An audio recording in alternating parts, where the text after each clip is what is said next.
Good morning, my friends. It is Thursday, October 10th, 2024. Here's your Ukraine news for today. So there's 1,080 Russian casualties day over day. 1 tank, 14 armored fighting vehicles, 41 artillery systems, 74 vehicles, and fuel tanks. This is a slower tempo, but that's not what they're trying to do. The Russians, in fact, are trying to pick up the tempo while they can, and I'll talk about that in just a moment. Here I want to talk about this is the British intelligence update. The Russian budget is going up about 25% in 2025. Here it is, 25% increase in defense spending in 2025 compared to the announced 2024 budget. Defense spending accounts for 32% of the 2025 budget, up from the pre-war share of 14.5% in 2021. So roughly doubled, and that's pretty significant. I mean, yeah. Now here they're also dealing with an inflation rate being approximately 9% as of August 2024. So the Russian economy is not doing very, very well. Okay, here this is Andrew Perpetua's list. It's a little better than 1-to-1. Russia's lost not quite 2-to-1. Vehicles, fuel tanks, whatever he's tracking out there. And people have told me, can you get deeper into it? I'm really just trying to give you a high-level overview on this. Here, what Russia has sent and what Ukraine has shot down, basically they haven't hit any of the missiles, and they hit a lot of the drones. 41 out of 62 Shahed drones, and an additional 14 down by electronic warfare. So Russia keeps harassing, but again, hitting the missiles has been very, very difficult for the Ukrainians. A few days ago, they hit Fedosia. The Ukrainians hit Fedosia, a oil depot there in occupied Crimea. This is day 4. The fire is still on. Number of victims as a result of yesterday's missile attack on Odessa. Again, the Russians keep being successful in firing missiles and rockets and things along those lines into Ukrainian cities. And it's, again, peaceful civilian targets here with these missiles. The number of victims as a result of yesterday's missile attack on Odessa region has risen to 7. Okay.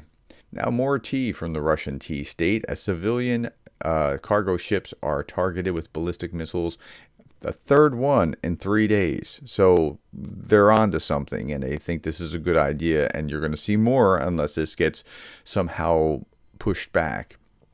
Okay, Russia has been peaceful Ukrainian cities again last night in Zaporizhzhia. Second video, 4 people were injured, several homes destroyed, dozens more damaged in Kyiv. A residential building was hit, at least 1 person injured, 7 more rescued, 26 more brought to safety. While Ukrainian strikes military infrastructure, Russia deliberately attacks civilians, and it's just terrible to see what's being done there. Drone warehouse in Yeisk, Russia turned to ash by Ukraine. So let's talk about this drone warehouse that the Ukrainians were striking. Yesterday, Ukrainian Defense Forces struck a Shahed UAV storage base in the Krasnodar region of Russia.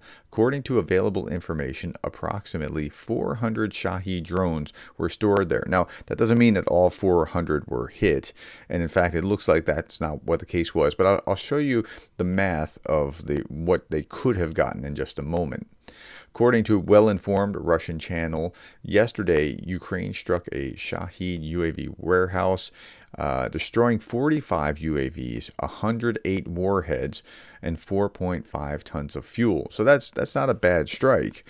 But the 400 potential drones there, 400 divided by 16 is about what they can build in a day. That would have been about not quite a month worth of drones that they could have struck if they were entirely successful there. Okay, so let's continue to look at this. Maykop Airfield in Russia's Zaporizhzhia that was attacked by drones last night continues to burn. NASA firms have registered a fire by the runway. Fuel tanks for aircraft or a warehouse for aerial bombs could have been there. We're not exactly sure what it was.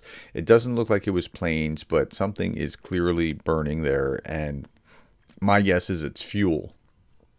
Okay, an evacuation for that same hit has been announced. Local authorities, you could almost predict this. It's funny because you could almost write this and like I could write out the kinds of things that Russia hit, the kinds of things that Ukraine hit, and what the Russian authorities said. The local authorities say that there are no casualties or victims from the drone strike. At least they acknowledge that there was a drone strike there. That's a step forward.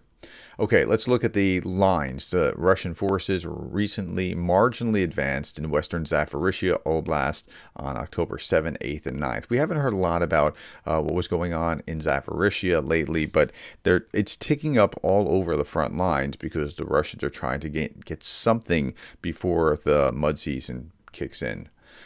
Ukrainian operations in the Russian Federation. The Ukrainian and Russian forces continued assaults on Glishki Rayon, west of the main Ukrainian salient in Kursk Oblast on October 7th, 8th, and 9th, but did not make any confirmed advances. The Russians have made reportedly a little advance in the Kursk region, but it looks like it's marginal from everything that I can detect.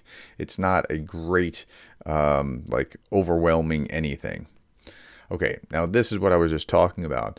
The Russian military command has likely ordered Russian forces to conduct a relatively high tempo of mechanized assaults in Ukraine to pursue significant tactical advances before muddy ground conditions this fall constrain mechanized maneuver. It's coming. It's almost there. We are on October 10th. It's been about a month since the first potential frost or potential, really drop in temperature. And within a month, it will be too muddy for them to be able to really do anything significant with mechanized maneuver.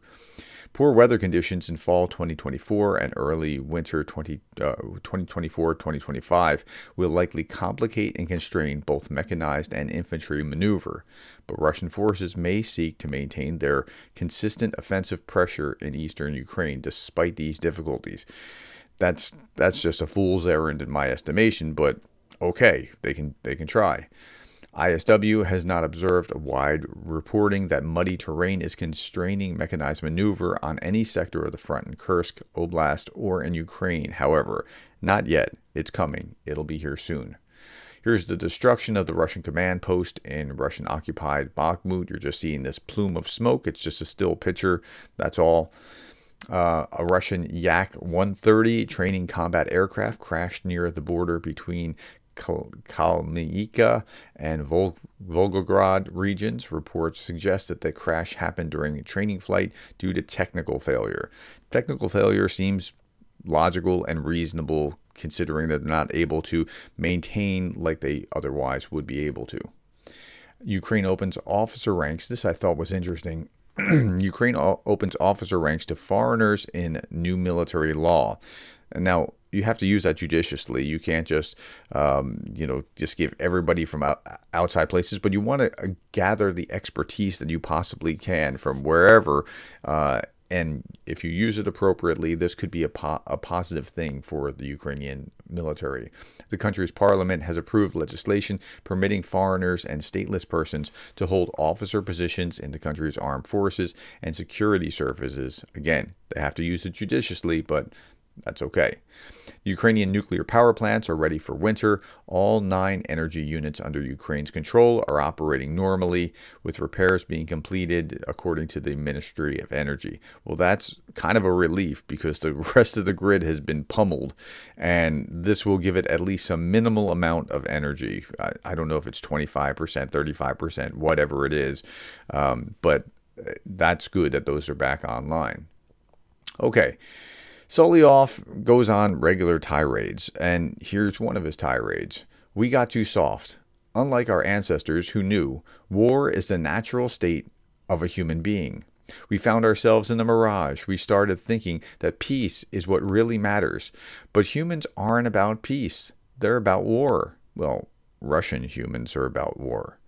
The natural state of mankind is war, not peace. Peace is just preparation for war. Call it terrible and inhumane, but it's inevitable. This is tragedy of human nature, but you have to realize it and accept it. Okay, so he's justifying what they are doing, And until Russia is brought to its knees and defeated in a significant way, they'll continue, this is according to Timothy Snyder, they'll continue to perpetuate this kind of nonsense. And they have to lose in order to rejoin the family of nations. Okay, Ukrainian air defenders shoot down a Shahed UAV in Kherson region. Now, I find this kind of thing just fascinating when it's drone on drone, but here, this is like what they're seeing at night as they're shooting down these unmanned vehicles. It's pretty shocking to see how effective this can be. And then finally, Darth Putin, you Westerners mistakenly believe that because you can't bomb people into a democracy, it means they can't also be bombed into autocracy. Wow.